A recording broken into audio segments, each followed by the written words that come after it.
How's it going, guys? Thomas Draven here, back again for another video, and in this one we're going to be taking a look at, again, a 10S headless ghost. So for anybody who's seen any of my other videos, you'll probably know that I actually now own 3 10S headless guitars, all of them in the same ghost shape and sort of similar configuration. I have 1 custom as well as 2 prototypes that they listed on their Reverb store probably in, let's say, April of 2020.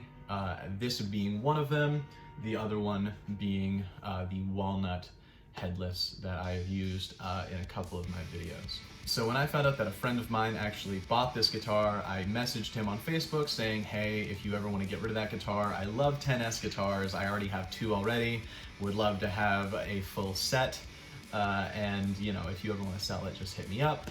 So he did, and I bought it off of him and got it in the mail just the other day. So I thought we would have a look at it and let you guys know what I think of this prototype. So we have what I believe is a poplar burl veneer on top of, again, I'm speculating here because I don't have a spec sheet in front of me, but I assume that this is probably ash, a couple pieces of ash, just based on sort of the grain pattern. I don't know if that'll pick up on camera super well, but that's just my guess, as well as a maple neck and fingerboard.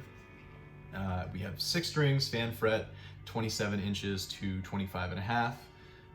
And we have obviously lockers up there, as well as 2 humbuckers, 3-way switch, a volume, and a tone.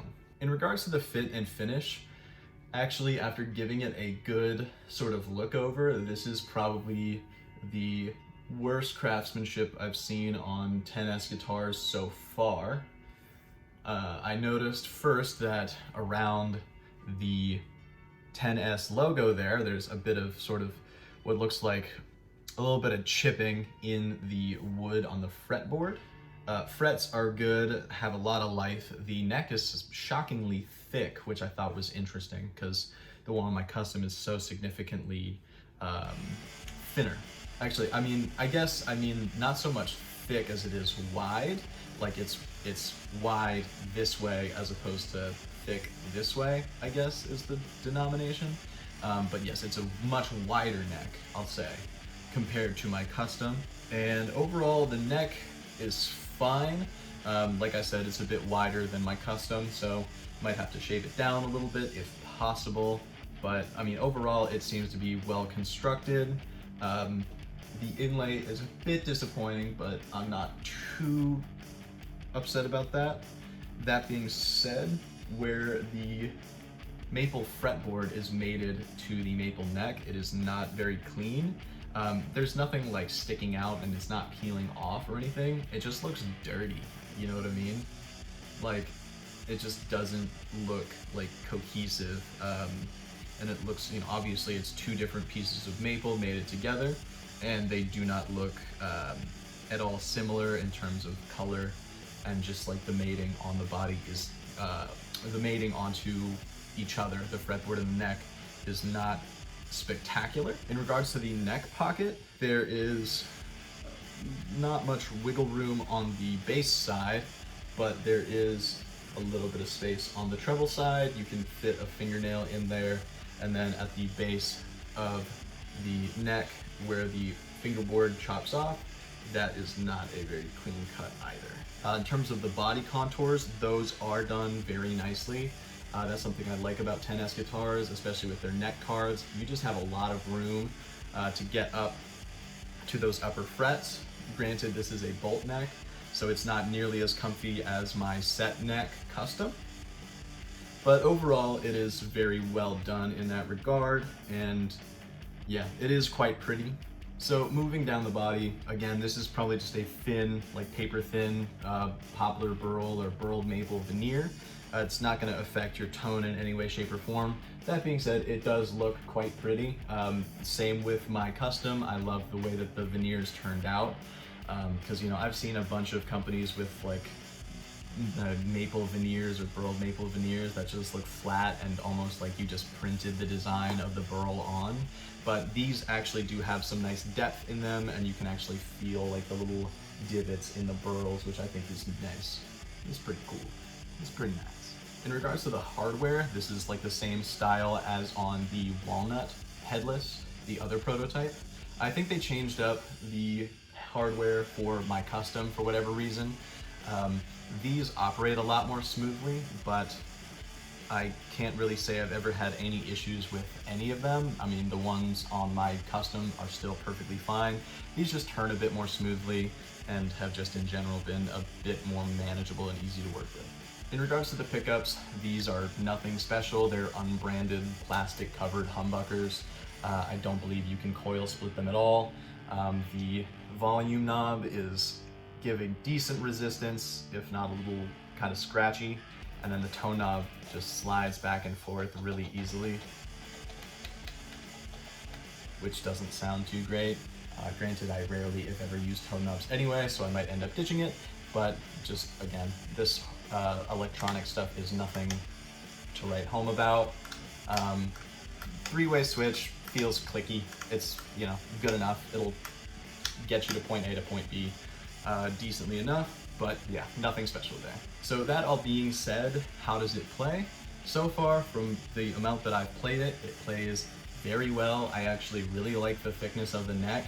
It kind of forces you to keep your thumb back behind the neck, which is proper technique, which is something that I need to work on because my technique, frankly, kind of sucks. So that's a cool sort of addition to it. It sets up and plays very well. That being said, in terms of the sound, these pickups are pretty weak and not at all well suited to what I want them to do. They just kind of lack the clarity that I want in my pickups. So these are getting replaced along with the majority of the other electronics. But overall, it is a well-playing guitar. Despite all of the sort of minor aesthetic things, it is still a very solid guitar. That is something that I really like about 10S, is that sure, you're sacrificing a couple of minor details, but you're still getting a really solid guitar for the money. Even with my custom, I didn't pay more than $1,000 for a custom headless guitar, where I got basically every single feature that I wanted, every single specification that I asked for, and you know, it cost me less than $1,000. That's good value for a solid product, and it's just a nice guitar. I didn't pay half of what I did for my custom for this one, and despite its flaws and the shitty, you know, electronics, once I toss a decent set of pickups into this guitar, it's gonna play like $1 million, and I will be satisfied with my purchase. Alright, so now what we're going to do is we're going to show off how this sounds in its stock format, and then probably later down the line we're going to do a Mod Project Guitars episode where I swap out these pickups. I'm not really at liberty to say what I'm swapping them out with yet, but it's going to be a custom set, and I think it's going to be absolutely brutal, so I hope you guys stick around for that video. But for now, let's see how this sounds just the way that it is.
Headless Ghost. Again, this is the third Headless Ghost that I've owned, and I absolutely love this guitar. Can't wait for the new pickups to come so I can swap those in.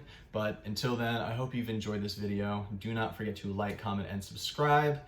And, you know, I hope you guys come back for the next video as well, because I think that'll be a lot of fun too. But until then, I hope you have a wonderful day. Peace.